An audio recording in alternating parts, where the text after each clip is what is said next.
하나님의 말씀은 구약성경 사무엘상 1장 27절 말씀을 보도록 하겠습니다. 사무엘상 1장 27절입니다. 이 아이를 위하여 내가 기도하였더니 여호와께서 나의 구하여 기도한 바를 허락하신지라. 그러므로 나도 그를 여호와께 드리되 그의 평생을 여호와께 드리나이다 하고 그 아이는 거기서 여호와께 경배하니라. 아멘. 사무엘의 어머니 한나, 우리가 잘 알고 있는 기도의 사람이요, 참으로 기도로 구해서 받은 그 아들, 이름까지도 하나님께 여호와께 구하여서 받았다는 이름으로 그 아들을 이름한 그 사무엘의 어머니 한나, 그 기도의 어머니 한나가 하나님 앞에 기도해서 드디어 기도 응답을 받아서 자신의 아들을 약속한 대로 젖을 떼어 하나님의 성전으로 데리고 왔습니다. 그리고 그가 자식이 없을 때 하나님께 기도하면서 소원했던, 약속했던 대로 하나님께서 내 기도를 들어주셨으니 저도 그의 평생을 내 아들, 내 자식 사무엘의 평생을 여호와께 드리나이다, 이렇게 말씀을 드리고 자신의 그때 당시에는 하나밖에 없었던 첫 아들이며 외아들이었던 사무엘, 참 보기도 아까운 그런 아들이었겠지만은 그의 약속한 대로 하나님 앞에 드렸습니다. 그리고 드릴 때 하나님께 드린 이 말씀을 눈여겨서 볼 필요가 있습니다. 잠시 드리는 것도 아닙니다. 어떤 특정한 분야 또 특별한 어떤 목적을 위해서만 드린 것도 아니었습니다. 그의 평생을 여호와께 드립니다. 그의 삶 전체를, 그의 생명으로부터 그의 삶, 그의 평생을 여호와께 드리나이다, 이렇게 하나님께 말씀을 드리고 그 아이를 약속한 대로 하나님께 드렸습니다. 그래서 오늘 말씀은 그의 평생을 드리나이다 하는 이 말씀을 기억하면서 여러분들이 말씀을 들으시기를 바랍니다. 그의 평생을 하나님께 드립니다. 먼저는 우리 자신을 하나님께 드려야 되겠죠. 내 자신을. 그리고 내 자식들을 하나님께 드려야 되겠죠. 그것이 가장 복된 삶의 모습이기 때문에. 그래서 오늘 이 시간에는 자녀들의 교육과 자녀들의 구원 문제에 관한 말씀을 전하고자 합니다. 기도의 어머니 한나가 약속한 대로 그의 아들 사무엘을 하나님께, 그의 평생을 하나님께 나시린으로, 하나님의 사람으로 헌신토록 드리는 그 모습을 보면서 하나님이 기뻐하시는 자녀 교육의 모범이 이 한나를 통해서 부어진 것을 우리는 볼 수 있습니다. 물론 모두가 다 그렇게 할 수 있는 것은 물론 아닐 것입니다. 왜 그럴까요? 모두가 다 그런 은총을 입은 아니기 때문에, 모두가 다 하나님께 그런 축복을 받은 사람들은 아니기 때문에, 그렇다면 이렇게 자식을 하나님 앞에 평생을 드릴 수 있다는 것은 하나님께 가장 큰 은총을 입은 어머니의 모습입니다. 그리고 이 한나를 통해서 하나님 앞에서 자식들은 어떻게 키워야 된다는 것, 또 자식을 둔 그 어미, 아비, 부모의 모습은 하나님 앞에서 어떠해야 한다는 것을 이 한나를 통해서 분명히 이렇게 보여줬습니다. 아마 최고의 그런 높은 수준의 최고의 신앙의 지경에 있는 사람들이 그런 모습을 보여준 모습이라고도 할 수 있겠죠. 아무나 쉽게 할 수 있는 그런 모습이 아닌.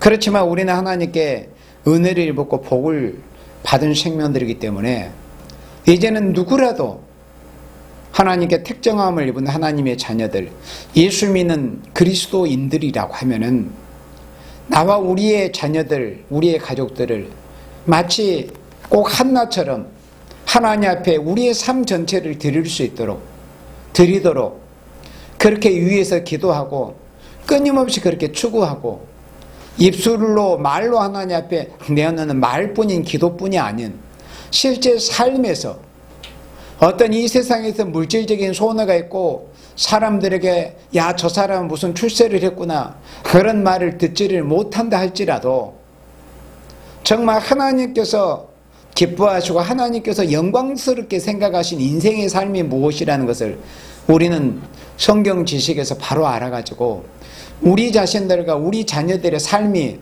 하나님 보시기에 적어도 하나님 보시기에 가장 영광스러운 삶이 될 수 있도록 그렇게 하나님께 드리는 삶을 살아야 됩니다. 이 한나는 자기가 자식이 없을 때 너무나 힘들고 고통스러운 시간을 보낸 것을 우리는 사무엘상 1장을 통해서 잘 볼 수 있었습니다. 너무나 힘들고 고통스러운 시간을 어떻게 견뎌냈겠어요? 기도밖에는 견뎌낼 힘이 없었어요.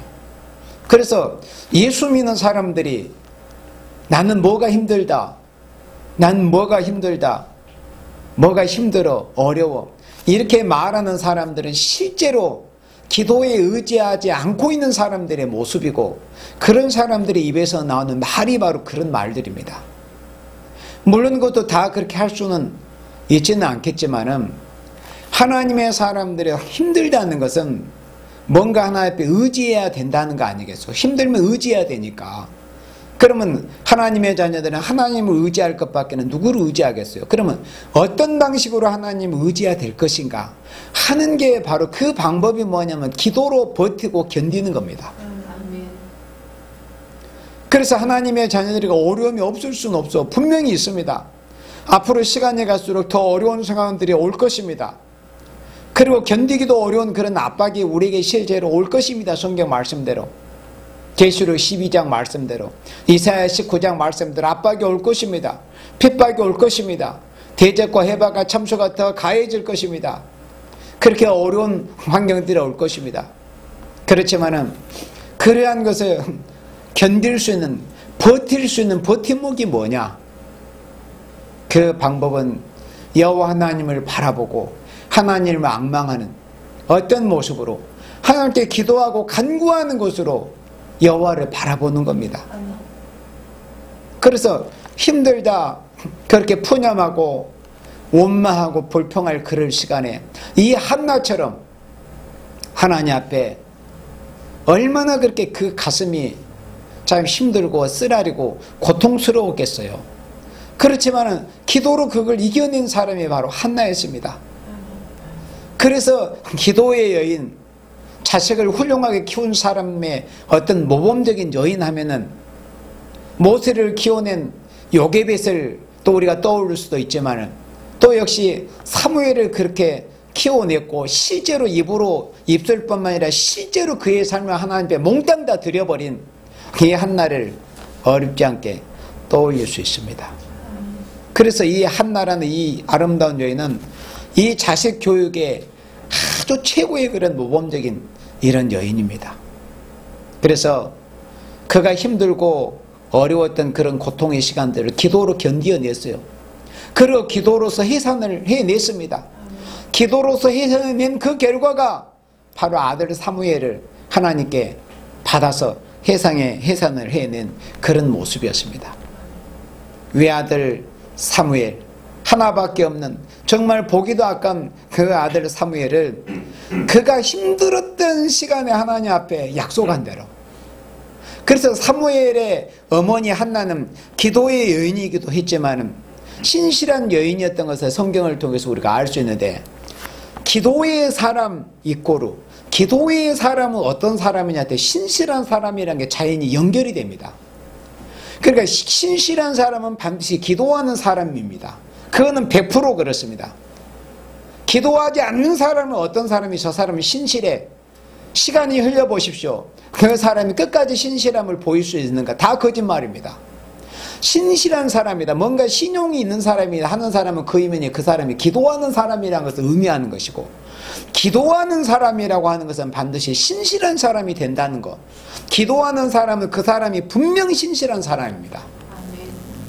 그냥 사람들에게 보이기 위해서 하는 것 말고요.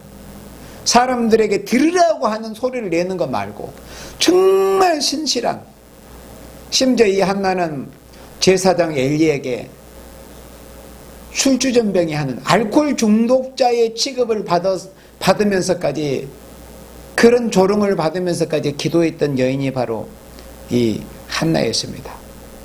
그런데 이 여인이 신실하다고 모든 사람들이 평가할 수 있는 것은, 그가 이제 기도의 응답을 받았고 정말 옥동자 같은 이 아들을 낳았어요. 그러면 대체적으로 사람들의 모습은 힘들었을 때 그런 기도했던 것, 소원했던 것, 약속하고 맹세했던 것들을 많이 잊어버립니다. 그리고 자기의 마음이 변합니다. 들어갈 때 나갈 때 마음이 변합니다. 어려웠을 때, 평안할 때 마음이 변합니다. 그런데 이 한나라는 여인이 아름다운 여인이었던 것이 바로 여기에 있습니다. 왜냐? 이 아들을 받았을 때도 그가 힘들고 고통스럽게 기도했던 그런 때 그 마음이 조금도 변치 않았던 거예요. 그래서 이 여인이 신실한 여인이라고 하는 겁니다. 어려웠을 때와 기도가 이루어지고 평안한 그때도 마음이 한결같은 그런 모습을 보세요. 신실한 사람, 아름다운 사람, 기도의 사람이라고 하는 것은 바로 이런 사람들을 말씀하는 겁니다. 성경에서 보여진 그대로 자기가 힘들었을 때, 그 힘든 상황이 다 지나가 버리고 힘든 상황을 다 잊혀질 만한 그런 시간에도 결코 힘들었을 때 그런 일을 잊지 않고, 그리고 특별히 하나님 앞에 자신이 힘들었을 때 어떻게 했는가, 자신이 힘들었을 때 어떻게 했는가, 어떤 기도를 하나님께 드렸고 어떤 소원을 드렸고 자신이 하나님 앞에 어떤 마음가짐을 했던가, 어떻게 자신이 스스로 하나님 앞에 다짐을 했던가, 그런 것을 잊지 않고 실천해내는 사람이 바로 신실한 사람입니다. 그 사람은, 그런 사람은 기도를 통해서 이루어지는 사람입니다. 그러니까 기도하지 않은 사람은 절대 믿을 사람들이 못 됩니다. 교회를 출입해, 예배당을 출입한다 할지라도 기도하지 않는 사람은 믿을 만한 사람이 못 됩니다. 뭔가 하나님 앞에 받을 것이 없는 사람인데 철석같이 무슨 약속을 해도 그 사람이 자기 인간의 힘으로 뭘 어떻게 약속을 지켜주겠습니까? 그런데 기도하는 사람은 하나님께 받을 수 있고 받을 것이 있는 사람이기 때문에 누군가 뭔가 약속을 해도 그 약속을 지킬 수 있는 사람이 되는 겁니다. 그러므로 그 사람은 신실한 사람이 되는 것이죠. 그래서 이 한나는 정말 모든 여인들의 모범이라고 할 수 있는 그런 여인이며, 기도의 사람의 모범이며, 자식 교육의 최고봉에 있는 그런 모범적인 어머니입니다. 얼마나 아깝겠어요. 그렇게 힘들게 기도해서 고통 중에 낳은 아들을 자신의 품을 떠나보낸다는 거지. 그리고 어느 정도 청소년이 되고 뭐 20살 안팎의 그런 청년이 될 때 뭐 군대도 보내고 그래도 사람들이 섭섭하고 소원하고 안타까워 하잖아요. 사람들의 모습이. 그런데 그러니까 젖되자마자 아무리 늦은 젖을 먹였다 할지라도 불과 너다섯 살 안팎이었을 것입니다. 5살이 넘지는 않았을 겁니다. 그런 어린 아이를 자기 품을 실제로 잠시도 아니고 몇 달 한정된 시간도 아니고 너 며칠 갔다 와, 한 달, 3일, 2주, 한 달 정도 갔다, 이게 아니지 않습니까? 그의 평생을 여호와께 드리나이다. 그의 평생을 여호와께 드리나이다. 우리 하나님의 사람들은 자식 교육을 이렇게 시켜야 됩니다. 꼭 사무엘처럼 무슨 신학교 가서 목회자가 되고 교육자가 되고 이런 삶만이 그의 삶을 여호와께 드리는 삶이 아닙니다.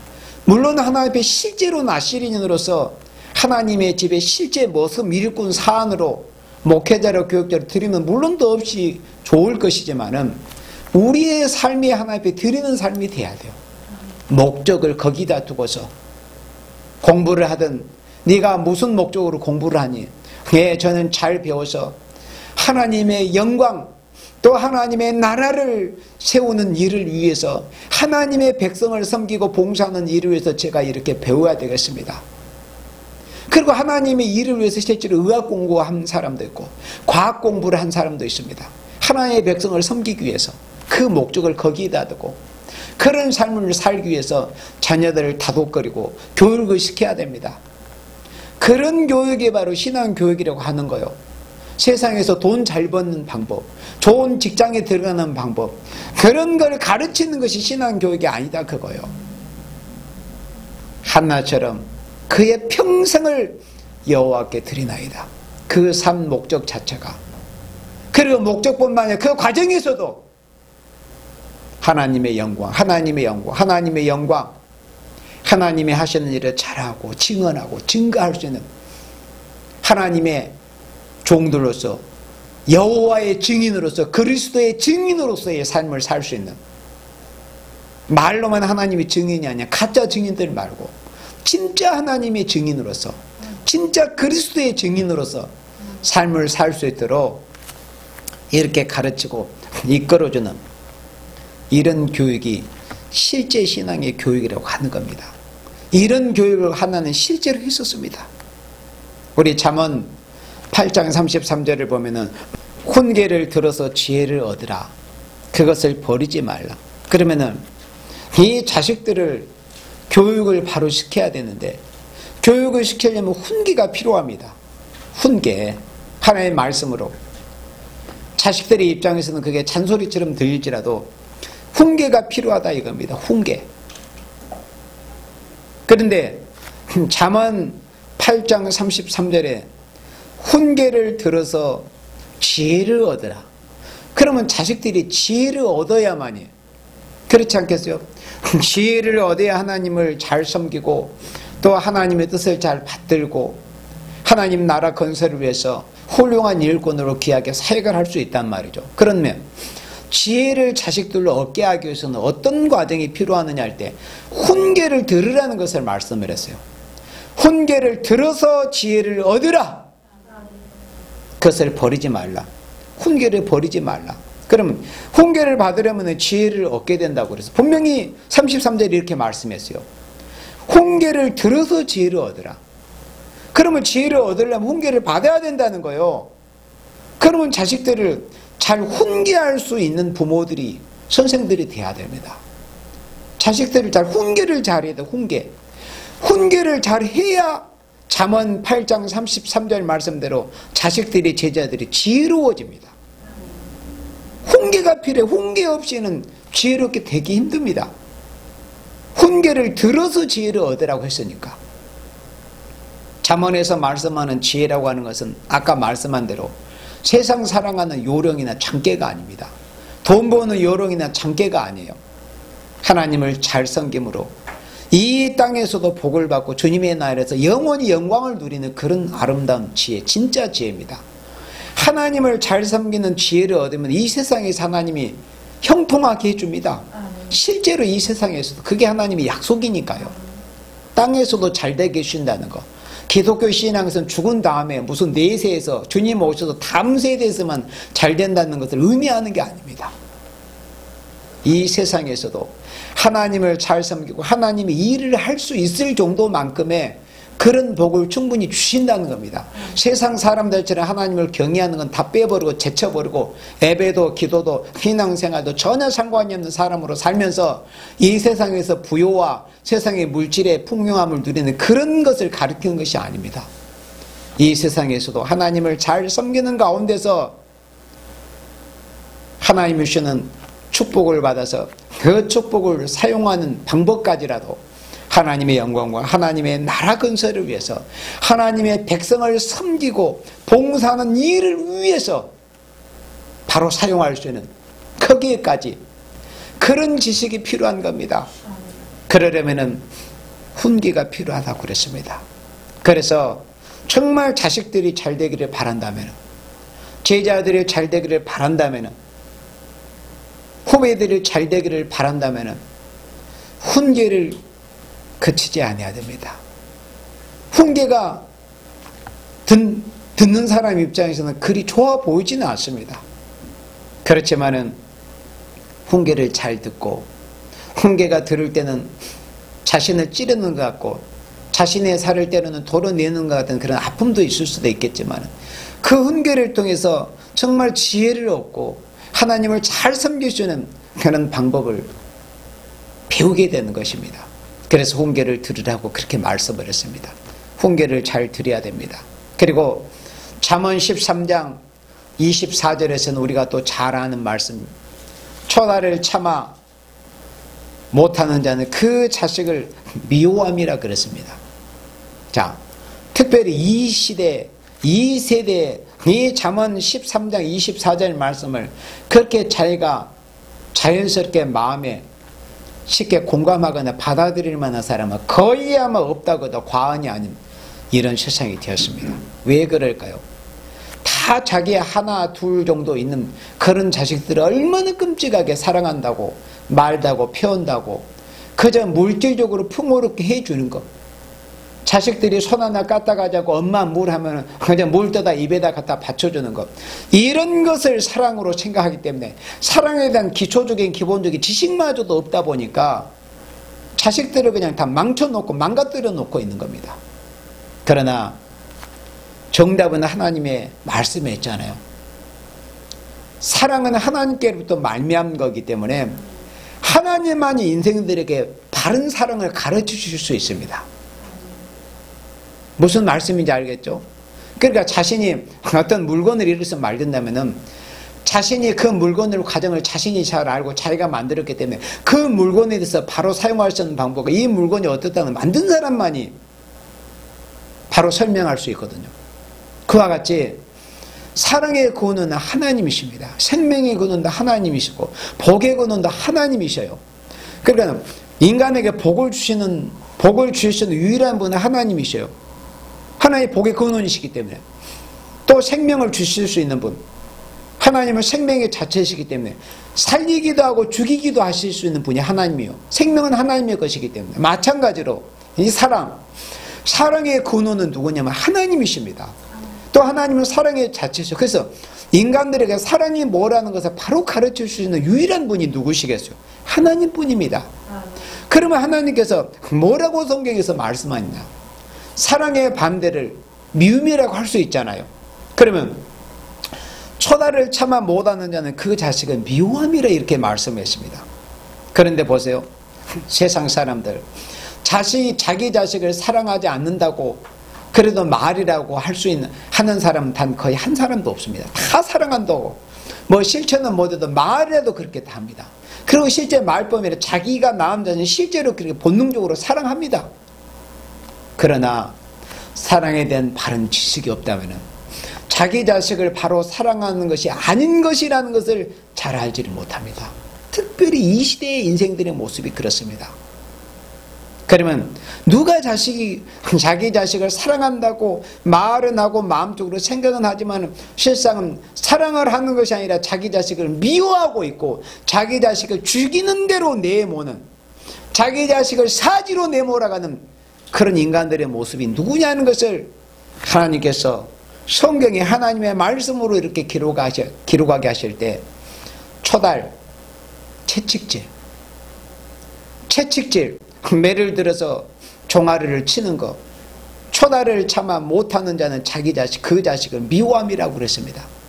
요즘 자기 자식들에게 매 회초리 들어 치는 부모가 전혀 없지는 않습니다. 물론 있기는 있지만 거의 없다시피 한 이런 세대입니다. 거의 없다시피 한, 전혀 없지는 않습니다. 바른 신앙의 지식을 가지고 있고 진짜 자기 자식을 사랑하는 사람은 초달을 합니다. 그대로 두었다는 잘못될 걸 뻔히 알기 때문에. 그래서 초달을 참아 못하는 자는 그 자식을 미워함이라. 그리고 그 다음 뭐라고 말씀하십니까? 자식을 사랑하는 자는 근실히 징계하느니라. 여기에서 우리가 이 말씀을 더욱 주목하면서 이 말씀을 자신의 이 가슴에 자꾸 되뇌어야 됩니다. 과연 나는 이런 사람인가? 이 말씀에서 우리 자신을 비추어 봐도 이 말씀에 부합한 모습을 보이는 사람은 또 거의 없다고 할 수 있을 것입니다. 매번 잔소리 같지만 여기 보세요. 근실히 징계한다. 근실히 징계합니다. 자잘못에 대해서 분명하게 한 번도 예의 없이 잘못한 것을 반드시 지적해주고 반드시 훈계해주고, 그러면 듣는 자녀들의 입장에서는 잔소리처럼 들릴 거 아닙니까? 엄마 하는 말 또 해? 아빠 하는 말 또 해? 우리 아버지는 하는 말 또 하는구나. 그렇게 생각할 수도 있겠죠. 그러나 사랑의 근원이시며 사랑 자체이시며 유일하게 인생들에게 사랑이 뭐냐는 것을 바로 가르쳐 주시는 하나님께서는 뭐라고 말씀하십니까? 자식을 사랑하는 자는 근실히 징계한다고 그랬습니다. 자기 자식이 예쁘지 않은 사람이 누가 있습니까? 뭐 없다고 하면 거짓말입니다. 자기 자식을 귀하게 여기지 않는 사람은 하나도 없어요. 그게 본능이니까요. 그런 걸 천륜이라고 하잖아요. 하나님이 그렇게 우리 인간 되실 때 그렇게 프로그래밍을 했습니다. 그렇게 만들었어요. 그런데 그런 마음은 다 하나님께 타고난 거기 때문에 있지만은 자기 자식 어떻게 사랑하는 것이 바로 사랑하는 것인가? 그는 이런 지식, 이런 방법을 바로 알지를 못하는 겁니다. 그러므로 마음은 자기 자식을 사랑하는 마음, 자기 자식에게 잘해주고 싶은 마음이지만 그런 방식을 통해서 결국에는 그 자식의 그 훗날 마지막 결과, 또 하나님의 심판 앞에 섰을 때, 또는 주님이 재림하시는 그 심판날에, 또 앞으로 큰 환란이 오는 그때 자기 자식이 주님 앞에 또 큰 환란 때 어떤 모습이 될 것이라는 것에 대해서는 아는 지식이 전무한 인생들의 그런 모습입니다. 또 그런 것을 알고 있을지라도 실천을 잘 하지 못하는 사람들을 많이 볼 수 있습니다. 사랑은 실천입니다. 그래서 또 역시 잠언 말씀에 사랑이라는 것은 숨은 사랑 소용이 없습니다. 숨은 사랑. 정말 사랑한다면 면책하라고 그랬습니다. 마음속으로 내가 저 사람 사랑한다, 내가 아무개 사랑한다. 아니, 마음속으로만 사랑하는 마음을 가지고서 뭐 하겠어요? 그 사람이 이래서 잘못된 것이 보이면은 무슨 말이 필요하면 그렇게 말을 해주고 책망이라도 면전에서 면책, 뒤에서 뭐라고 이렇게 하는 것이 아니라 면책하라고 그랬습니다. 이렇게 하면 안 된다. 숨은 사랑보다 면책이 낫다고 하나님께서 그렇게 말씀하셨습니다. 자식을 사랑하는 자는 근실히 징계한다고 했습니다. 자식을 참으로 사랑한다면 매를 들기도 해야 됩니다. 근실히 꾸짖고 근실히 매를 들여야 됩니다. 자식들이 훈계하는 것을, 부모나 선생님들이 훈계하는 것을 잔소리처럼 듣기 싫다고 해서 그만둔다면은 그 시간부터 자식들은 이제 잘못된 길로 출발이 시작이 됩니다. 나 그 소리 듣기 싫어. 엄마, 아빠, 아버지, 어머니, 나 이제 그런 말 잔소리처럼 듣기 싫어. 제발 좀 그만하라. 그러면은 자식들이 듣기 싫다고 해서 그 부모들이 이제 중단하는 경우가 있잖아요. 저 녀석은 말해도 소용없으니까 그만두자. 그러면 이제 그때부터 본격적으로 이제 잘못된 길로, 그릇된 길로, 파멸의 길로 본격적으로 이제 출발을 하는 그런 시동을 그때부터 걸게 되는 겁니다.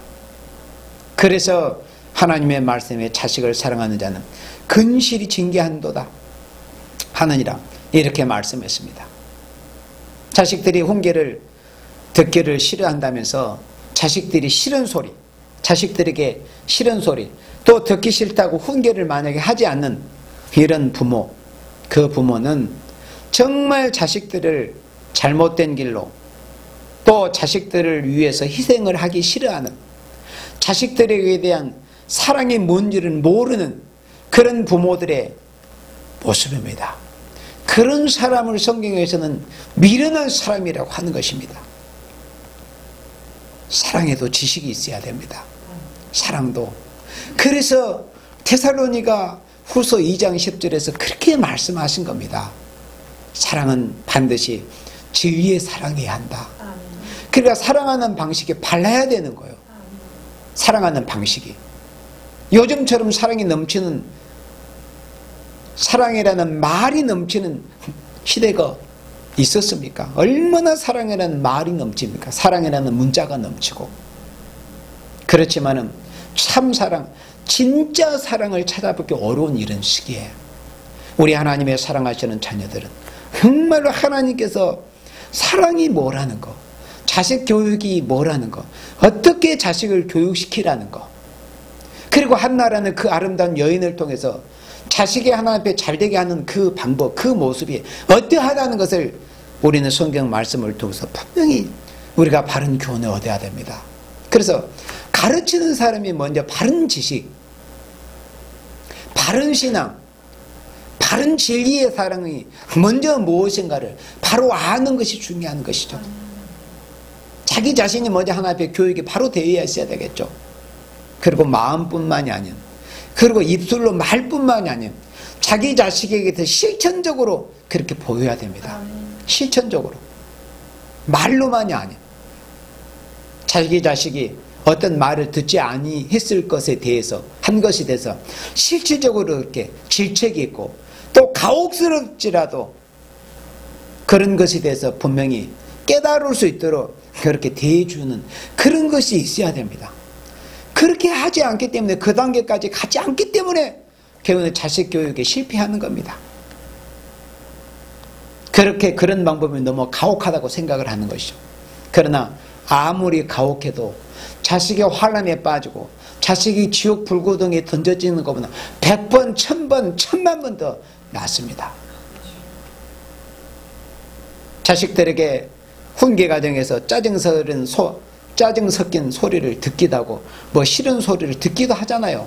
그 철딱선이 없는 자식들에게. 그러나 자식을, 그런 소리를 듣는 것 그 자체가 자식을 위한 희생이고 사랑이라니까요. 그게. 그러니까 자기가 자기 자식에게 진짜 사랑이 있는가 없는가는 그런 것을 통해서 넌지 달아볼 수 있습니다. 내가 자식들에게 그런 소리를 들으면서도 나는 내 자식을 위해서, 내 자식의 생명을 위해서 나는 그렇게 할 수 있는가? 그런 사람, 그런 사랑이 내게 진짜 있는가? 거기에서 자기 자신을 달아볼 수 있는 것입니다. 그래서 자식들이 하나님 앞에서 훌륭한 일꾼으로 키워지는 것은 여러 사람들의 역할이 있습니다. 교회 목회자의 목도 있고 역할도 있고, 학교에 가면 선생님들의 역할도 있고, 그렇지만은 가장 많은 비중, 어쩌면 절대적인 비중을 차지할 수 있다고 하는 것이 뭐냐면 가정에서 부모들의 교육의 방식입니다. 가장 중요한 공간, 가정에서 부모들이 자식들을 어떻게 신앙교육을 시키는가. 그래야 교회에 수년 다녔다고 해도 아직도 스스로 식탁기도, 어떤 식물에 대해서 감사, 하나님 앞에 사례 정도도 하지 못하는 이런 정도의 자식을 둔다면 얼마나 참 그런 안타까운 일입니까? 그래서 신앙에는 가정교육이 중요합니다. 가정교육이 절대적이라고 할 수 있습니다. 물론 학교에서나 교회에서 지도자들의 책임이 없다고 하는 건 아닙니다. 물론 많은 책임이 있죠. 그러나 아무리 교회에서 잘 가르치고 학교에서 바로 가르친다고 한들 가정에 가면 부모들이 오냐 하면서 그런 것을 다 무너뜨리고 마면은 교회에서 목사님이, 선생님들이, 교사들이 가르친 게 무슨 소용이 있겠어요? 가정에 가면 그게 다 무너뜨려져 버리면 다 소용이 없는 겁니다. 그래서 자식들을 하나님 나라에서 정말 잘 되기를 바라고, 하나님이시의 영원한 영광을 누리기를 바라고, 영원한 영광의 기업을 누리기를 바란다면은 자식 교육을 바로 시켜야 됩니다. 마치 한나처럼 내 자식의 삶을 온전히, 내 자식의 일생을, 삶을 전체를 하나님 앞에 다 드리겠다고 하는, 말뿐이 아니라 생각뿐이 아니라 실제로 그런 교육을 염두에 두고 그렇게 목표하고 시켜야 됩니다. 그러면 하나님께서 하나님 나라를 위해서 귀하게 쓰시기 위해서 어떤 교육을 받기도 하시고 어떤 길을 가게도 하시고 그렇게 하셔가지고 하나님의 나라를 위해서 영광스럽게 하나님의 사용을 해 주실 겁니다. 우리 에레미야 애가 2장 11절 말씀을 보도록 하겠습니다. 에레미야 애가 2장 11절. 에레미야 선지자가 예루살렘이 망할 때의 광경, 그 처참한 광경을 이렇게 기록을 할 때, 특별히 에레미야 2장 11절 말씀에 내 눈이 눈물에 상하며 내 창자가 끓으며 자기의 그 비통한 심정을 이렇게 시적으로 표현을 했습니다. 내 눈이 눈물에 상하고, 눈물 많이 흘리면은 눈이 상한 거 아시죠, 여러분들? 눈물을 많이 흘려본 사람만이 공감할 수 있는 이런 말씀입니다. 내 눈이 눈물에 상하며 내 창자가 끓은다고 그랬어요. 이것은 음식을 잘못 먹어서 설사나는 것을 끓은 게 아닙니다. 고통스러워서 창자가 요동치고 끓는 그런 모습. 내 간이 땅에 쏟아졌으며 이는 전혀 내 백성이 패망하여 어린 자녀와 젖먹는 아이들이, 예루살렘이 바벨론에게 유린을 당해서 침공을 당해서 짓밟히는 그런 모습을 기록할 때 어린 자녀와 젖먹는 아이들이 그 성읍 길거리에 혼미함이로다. 그래서 예수님께서 이제 조금 이따 또 보겠지만은 예수님께서 왜 너희와 너희 자녀를 위해서 울라고 하셨는가? 실제로 있잖아요. 이 세상이 어려워지고 나라가 어려워지고 이 사회가 혼란해지면은 제일 힘든 계층, 제일 고통받는 계층이 누구냐면은 바로 노유입니다. 어린아이들과 고령의 생명들, 특별히 어린이들. 그러니까 환란이 오면은 어린이들이 제일 불쌍해요. 환란이 오면은 어린이들이 제일 불쌍합니다. 어린아이와 젖먹는 아이들이 그 성읍 길거리에 혼미함이로다. 12절에 저희가 성읍 길거리에서 상한 자처럼 혼미하여 그 어미 품에서 혼이 떠날 때 죽는 거, 이제 먹을 것이 없어서 죽고 여러 가지 병에 걸려서 죽고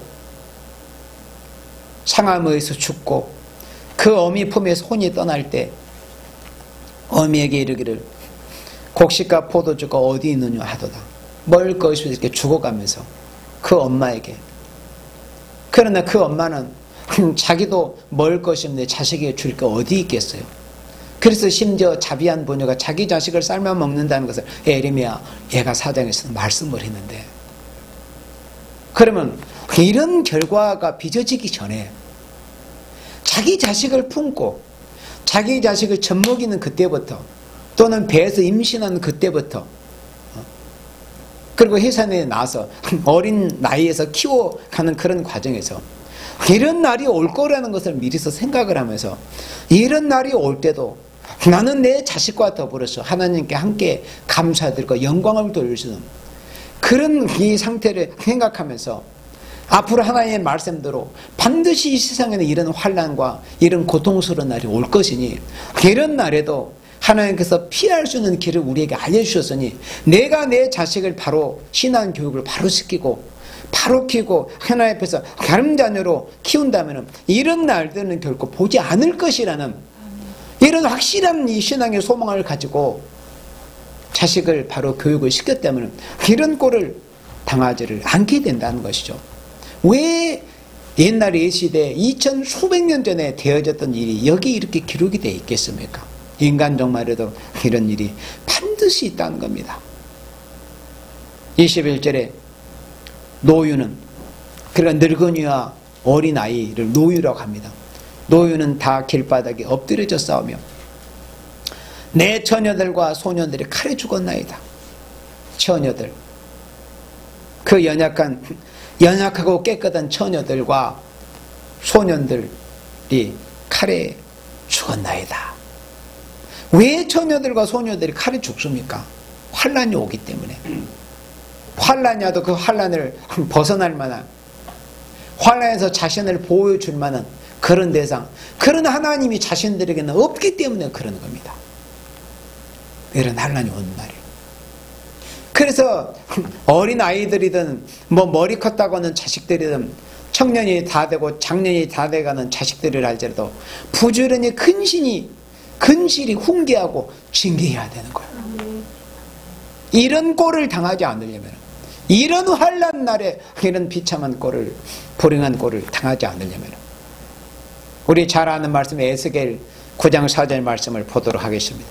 이르시되 너는 예루살렘 성읍 중에 순행하여 그 가운데서 행하는 모든 가정한 일로 인하여 탄식하며 우는 자의 이마에 표하라 하시고, 마지막 복방으로부터 환난이 오는 때에 탄식하며 우는 자의 이마에 표하라. 큰 환난 날을 앞에 놓고 탄식하며 우는 자에게 하나님께서 인정해 주신다는 그런 표, 마치 계시록 9장 4절에 하나님의 인, 하나님이 너는 내가 보호해 주시겠다는, 원수로 피해를 주지 못하게 해 주시겠다는 그런 표를 이마에 하신다는 거예요. 누구에게? 예루살렘, 오늘의 교회와 세상에 부패해져가는 그런 모습들을 보면서 탄식하며 울며 하나님 앞에 기도하며 교회와 민족을 위해서 탄식하며 울며 기도한 이런 생명들에게 이마에 표하라고 이렇게 말씀을 했습니다. 그리고 이런 순서가 지나간 다음에, 그러니까 표를 받을, 하나님께 인정을 받아서 하나의 인을 맡고 표를 받을 사람들의 그 수가 다 채워진 그 다음 순서로 5절에 나에 듣는데 또 그 남은 자에게 이르시되 너희는 그 뒤를 쫓아 성읍 중에 순행하며 아껴보지도 말며 긍휼을 베풀지도 말고 쳐서 하나님께로부터 모두 이제 긍휼이 다 끊어지는, 하나님은 충분하게 천년 하루같이, 하루를 천년같이 은혜 베푸르실 생명들에게 은혜를 베푸르시고 긍휼을 베푸르 주실 생명들에게 아낌없이 긍휼을 베풀어 주셨습니다. 독생자 아들까지 희생한 그 십자가 희생으로부터 시작을 해서 하나님의 사랑하시는 종들이 얼마나 많은 생명들이, 수많은 생명들이 땀 흘리고 피 흘리고 눈물을 흘리게 하셔서 그 희생의 걸음을 통해서 택한 백성을 살려주시고, 또 수많은 주홍같이 붉은 죄, 개눈같이 붉은 죄를 보면 그런 죄인들에게도 얼마든지 회개할 기회를 주셔서 긍휼을 베풀으신 그런 기간을 하나님이 주셨습니다. 그렇지만 그런 긍휼을 베풀으시는 기간이 이제 다 지나가 버리는 겁니다. 그러므로 하나님께는 이제 도저히 긍휼을 기대할 수 없는 하나님의 심판만이, 가혹하고 혹독한 심판만이 이제 베풀어지는 이런 때가 이제 이르게 된 겁니다. 그러므로 6절에 늙은 자와 젊은 자와 처녀와 어린아이, 마지막 환란이 오는 그때는 늙은 자라고 해서 그 환란에 예의가 되지 않는다고 그랬어요. 젊은 자라고 해서, 너 처녀, 심지어 남자의 손목을 한 번도 잡아보지 않은 그런 깨끗한 처녀라고 해서 마지막 환란 날에 그 환란을 피할 수 있는 게 아니라는 거예요. 그리고 어린아이, 나이가 어리다고 해서 무슨 초등학생, 나는 중학생이니 어리니까 하나님이 나를 불쌍히 여겨주시겠지, 내 자식이 아직 어리니까, 내 자식이 아직 초등학생도 아니고 중학생도 아니고 어리니까 하나님이 불쌍히 여겨주시겠지, 이런 생각, 그런 게 착각이라고 하는 겁니다. 그리고 부녀, 힘없는 부녀라고 해서 환란이 예의가 될 수가 없다는 겁니다. 다 죽이되 이마에 표 있는 자에게는 가까이 말라. 이마에 표 있는 자, 9장 4절에서 누가 이마에 표를 받았습니까? 예루살렘의 가정한 일을 보면서 하나님, 오늘의 교회들을 불쌍히 여겨주세요. 이 나라의 민족을 불쌍히 여겨주세요. 하나님을 알지 못하는, 하나님을 안다고는 오늘의 교회와 하나님의 백성들의 저 모습을 보시옵소서. 그렇게 그런 가증한 모습들을 보면서 탄식하며 울었던 그 생명들에게는, 이마에 표 있는 자에게는 가까이 말라. 그러면 이마의 표를 도대체 누가 받은 거요? 이마에 표 받지 않는 사람들이, 이마에 표를 받지 않는 사람들이 죽어가는 이 목록을 6절에서 말하면 늙은 자, 젊은 자, 처녀, 어린아이, 부녀. 그렇다면 반대로 표를 받았던 사람들은 누구였겠어요? 하나님께 인정받아서 예루살렘에 가정한 일로 인하여서 탄식하며 울므로 인해서 표를 받아가지고 하나님께 인정하시는 표를 받아가지고 이 복방으로부터 이런 큰 환난 날에 피해를 당하지 않을 생명들은 누구였겠느냐? 그대로 보면 되죠. 늙은 자, 또 젊은 자, 처녀, 어린아이, 부녀. 하나님께 인정받아서 하나님이 인정하시는 표를 받은 생명들은 이마에 표현는 자는 가까이 하지 말라는 것이고, 반대로 아무리 늙었다 할지라도 어린아이, 처녀라 할지라도 하나님 앞에 인정받지 못해서 하나님께서 인정하시는 표를 받지 못한 생명들에게는 이 칼찬자들에게 다 긍휼히 보지 말고 다 사륙해버리라는 이런 심판의 명령이 떨어지게 되는 것입니다. 내 송수에서부터 시작할지니라 하시면 그들이 성전 앞에 있는 늙은 자들로부터 시작하더라 그랬습니다. 그래서 처녀와 어린아이도 이마에 표 있는 자는 피해를 당하지 않습니다. 연약하다고 해서 내가 초등학생, 중학생, 중학교 다닌다고 해서 내가 힘이 없으니까 정말의 원수들에게 피해를 당하는 것이 아니고 하나님 앞에 예루살렘에 가정한 일로 인해서 울 수 있는 정도의 신앙이 돼야만이, 아주 중요한 말씀입니다. 늙다고 어린아이, 소년, 소녀라고 해서 심지어 때묻지않은 처녀라고 해서 피해를 당하고 안다고 이게 기준이 되는 것이 아니고 오늘의 교회들의 모습을 보면서 부패한 세상의 모습을 보면서 탄식하며 울 수 있는 정도의 신앙이 돼야만이 하나님께 인정받아서 늙은 이든지 또는 어린아이든지 처녀이든지 하나님께 인정하는 그런 인정받는 표를 받아서 이 원수의 항충의 피, 원수의 피를 당하지 않는 것이지 어떤 무슨 늙다고 해서 어린아이다고 해서 피해를 안 당하는 것이 아니다 이겁니다. 이 말씀을 두렵게 알아야 됩니다. 탄식하며 우는 자가 돼야만이 원수의 피를 당하지 않습니다. 탄식하며 우는 자. 그런데 탄식하며 울지 못했기 때문에 6절에서 늙은 자, 젊은 자, 처녀, 어린아이, 부녀가 죽는다는 거 아니에요. 탄식하지 못했기 때문에 어떤 모습으로 예루살렘에 가정한 모습을 보고서 탄식하며 울지 못했기 때문에 하나님의 백성이 부패해져가는 모습을 보면서 최소한 그런 모습을 보면서 하나님 앞에 저들을 살려달라고 저들을 불쌍히 여겨달라고 울 수 있는 정도의 신앙이 돼야만이 하나님 앞에 인정받을 수 있는 표를 받는다 그겁니다. 어린아이라도 소년이라도 최소한 좌우를 분별할 수 있을 정도가 되면은 그런 정도가 돼야 돼요. 전혀 좌우를 분별하지 못할 정도가 되면은 하나님께 그걸 모르시겠어요? 그러면 표받은 자의 그런 안내와 인도를 받아서 그들은 환난에 면하게 되는 것이죠. 그러나 어린아이라 할지라도 소년, 소녀, 처녀라 할지라도 어느 정도 좌우를 분별할 정도가 되면은 예루살렘에 가정한 일로 인해서 탄식하며 울 정도, 정말 눈물로 기도할 수 있는 정도의 신앙은 돼야만이 하나님 앞에 인정의 표를 받는다 이겁니다. 우리 마지막으로 누가복음 23장 28절 말씀을 보도록 하겠습니다. 누가복음 23장 28절 예수께서 돌이켜 그들을 향하여 가라사대 예루살렘의 딸들아 나를 위하여 울지 말고 너희와 너희 자녀를 위하여 울라. 예수님 십자가 지시고 우리 때문에 나 때문에 고난의 십자가 골고다 언덕을 오르실 때 예루살렘의 많은 여인들이 예수님 때문에 너무 슬퍼서 가슴을 치면서 울었습니다. 그때 예수님이 종말에 될 일을 말씀해 주셨습니다. 나를 위해서 울지 말고 나는 내 갈 길을 간다. 그렇지만 진짜 염려가 되는 것은 바로 너희와 너희 자녀들의 문제이다. 나를 위해서 울려고 하지 말고 너희와 너희 자녀를 위해서 울어라. 왜 예수님이 이런 말씀을 하셨다는 것을 지금 오늘 이 예배 시간에 여러분들이 들은 말씀을 통해서 다 느껴졌을 것입니다. 왜 예수님께서 이런 말씀을 하셨는가? 아무리 훌륭한 신앙과 의인이라도 겨우 자기 이유로 자기만 구원을 받는 것이 자기 자녀도 구원 못 시킵니다.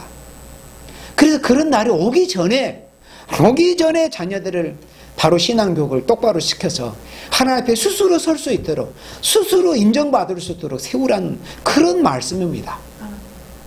29절에 보라 날이 이르면 사람이 말하기를 수태 못하느니와 이 말씀은 항상 영적으로 풀려고 하는 사람들이 있는데 그건 영적인 말씀이 아니에요. 육적인 말씀입니다. 자기가 육적으로 낳은 자식들 그러니까 이 말씀 무슨 말씀이냐면은 환란이 그만큼 중요하기 때문에 자식을 차라리 신앙으로 바로 교육을 시키지 못해가지고 환란을 당하고 자식들이 바위 현재 던져주고 매어침을 당하는 그런 이 비참한 꼴을 당하느니 차라리 세상 사람들이 하는 말처럼 무자식이 상팔자라고 하는 그 말처럼 차라리 그때는 신앙교육이 제대로 되지 못한 자식들이 있을 바에야 차라리 자식을 낳지 않은 것이 더 낫다 이겁니다. 왜냐? 자식들이 죽어가는 꼴을 보면서 어떻게 그런 꼴을 보겠느냐 그거요. 차라리 자식 없는 사람은 그런 꼴이라도 보지 않지 않느냐 이 취지의 말씀이에요. 수태 못하는 이와 해산하지 못한 배를 말씀한 것은 차라리 자식 없는 자들이 고통을 덜 당한다 이런 말씀입니다. 먹이지 못한 저지 복이도다. 다 똑같은 말씀이요. 그러니까 자식 낳아서 키워보지 못한 자식이 없으면은 그만큼 자식이 여럿이 있어가지고 신앙교육이 제대로 안 돼가지고 여러 명이 그런 고통 중에 죽어가는 것을 보면 더 고통스러울 거니까 차라리 자식이 신앙교육이 되지 않을 바야 차라리 자식 낳지 않는 편이 낫다 이겁니다. 30절에 그때 사람이 산들을 대하여 우리 위에 무너지라 하며 작은 산들을 대하여 우리를 덮으라 하리라.